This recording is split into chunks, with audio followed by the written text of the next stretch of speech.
Kagulat World, ibang klase na talaga ang level ng pangalan ni Alexandra Ayala ngayon. Hindi na lang ito basta panalo sa court. Hindi na lang ito basta third round sa Wimbledon. Ngayon, mismong royal moment na ang pinag-uusapan matapos kumalat ang larawan ni Alex, kasama si Zeynep Sonmez at Her Royal Highness Catherine, Princess of Wales sa Wimbledon. Ayon sa mga reports, nagkaroon ng photo moment sina Alex at Sonmez kasama ang Princess of Wales. Habang sa social media, mabilis itong tinawag ng fans bilang isang royal encounter para sa Pinay tennis ace. At hindi ito ordinaryong teaming. Dumating ang larawang ito sa gitna ng pinakamainit na Wimbledon run ni Alex. Matapos niyang talunin si Maya Joint, 3-6, 6-2, 6-0. Umabante si Alex sa third round at naging unang Filipino player sa Open Era na nakarating sa ganong yugto ng Grand Slam. Kaya ang dating tawag ng fans na Princess of the Philippines parang lalo pang nagkaroon ng simbolismo. Sa isang larawan, kasama niya ang tunay na Princess of Wales. Sa isang tournament na puno ng tradition, royalty, pressure at kasaysayan, naroon ang batang Pinay na unti-unting ginugulat ang buong mundo. At ngayon, mas lumalaki ang eksena. Dahil matapos ang royal photo, kasunod naman ang laban kay defending champion Iga Swiatek para sa puwesto sa round of 16. Sinabi mismo ng WTA na Swiatek at Alex ang susunod na maghaharap sa Wimbledon third round. Ito ang isa sa pinaka-iconic na larawan sa kasaysayan ng Philippine tennis. Isang Pinay tennis star, si Alex, nakatayo sa tabi ni Her Royal Highness Catherine, Princess of Wales, sa mismong Wimbledon. Hindi ito fan edit. Hindi ito imagination ng mga Pinoy. Ito ang klase ng moment na dati parang pangarap lang, pero ngayon nangyayari na sa harap ng buong mundo. At ang mas matindi rito, hindi lang dahil may picture siya kasama ang royalty. Ang dahilan kung bakit malakas ang impact nito dahil dumating ito habang si Alex ay nasa gitna ng tunay na breakthrough run. Sa Wimbledon, hindi siya turista, hindi siya guest lang, hindi siya pa-extra sa eksena. Siya ay contender, siya ay seeded player, siya ay player na may laban, may panalo, may kasaysayan, at may sariling ingay sa tournament.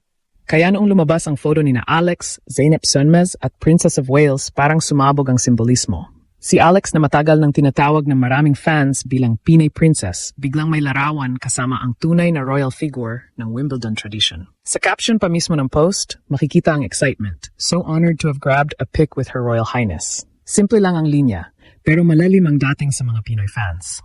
Para bang sinasabi ng eksena, yes, nandito na ang Pilipinas at napapansin na tayo. Hindi rin hiwalay ang moment na ito sa nangyayari sa court. Bago pa ito, ginulat ni Alex ang Wimbledon crowd nang baliktarin niya ang laban kontra Maya Joint. Natalo siya sa first set, 3-6. Pero sa halip na bumigay, bigla siyang nag-shift ng gear. Second set, 6-2. Third set, 6-0. Bagel. Total control. Mula sa pressure, naging statement win. Mula sa delikado naging dominanteng pagtatapos. At dahil doon, umabot siya sa third round ng Wimbledon, isang historical milestone para sa Philippine tennis. Sa social media, ramdam ang lakas ng dating. Ang WTA mismo nag-post tungkol sa history-making run ni Alex, habang Wimbledon's own social media highlighted how the crowd went wild for Alex after reaching the third round of a Grand Slam for the first time. Ibig sabihin, hindi lang Pinoy bubble ang ingay, hindi lang tayo ang nagha-hype sa kanya.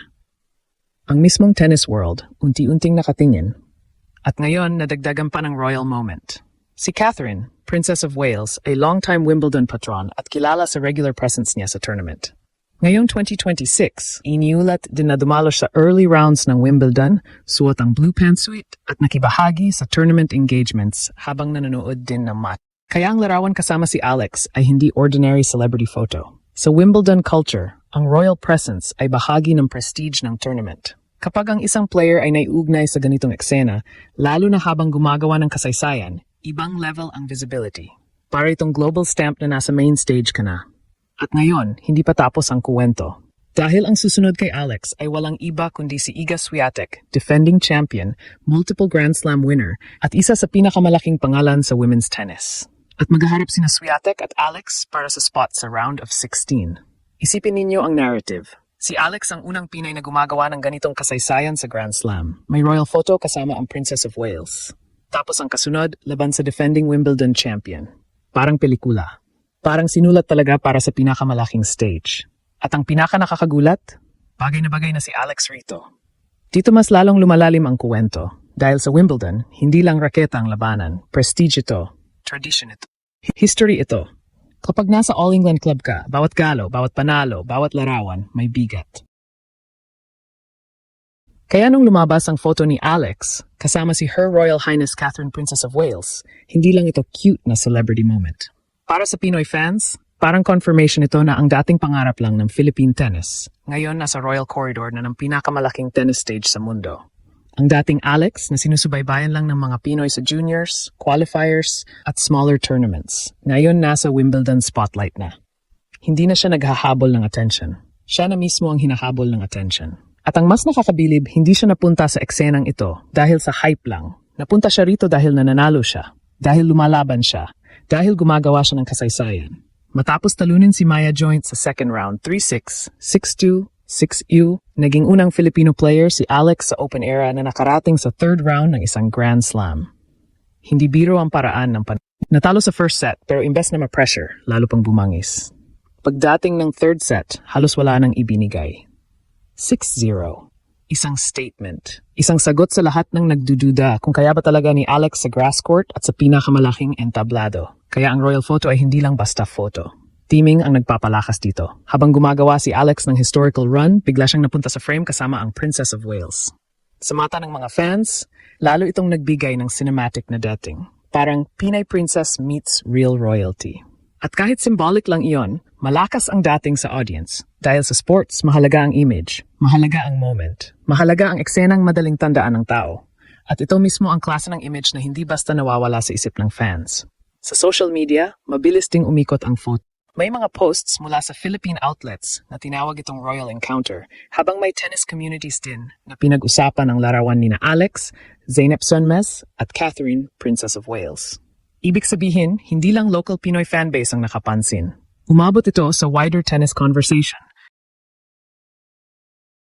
Lalo na dahil kasabay nito ang pagangat ni Alex sa Wimbledon draw. At ngayon, ito na ang mas malaking bomba. Ang susunod na kalaban ni Alex ay si Iga Swiatek. Hindi ordinary opponent. Defending champion, multiple Grand Slam champion. Isa sa pinakamabigat na pangalan sa women's tennis. Ayon mismo sa WTA, sina Swiatek at Alex ang maghaharap para sa spot sa Wimbledon round of 16. Kaya pagkatapos ng royal photo, diretso agad sa royal battle sa court. Ito ang hindi dapat kalimutan. May history na sila. Tinalo na ni Alex si Swiatek noon sa Miami at ngayong season, may malalaking panalo rin siya laban kina Coco Gauff at Elena Rybakina. Kaya kahit defending champion ang nasa kabila, may dahilan kung bakit hindi pwedeng maliitin si Alex. Hindi siya underdog na walang armas. Siya ay lefty na may confidence, may variety, may fighting spirit, at may karanasan na magpabagsak ng elite names.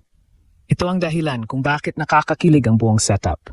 Isang araw, kasama niya ang Princess of Wales sa isang unforgettable Wimbledon photo.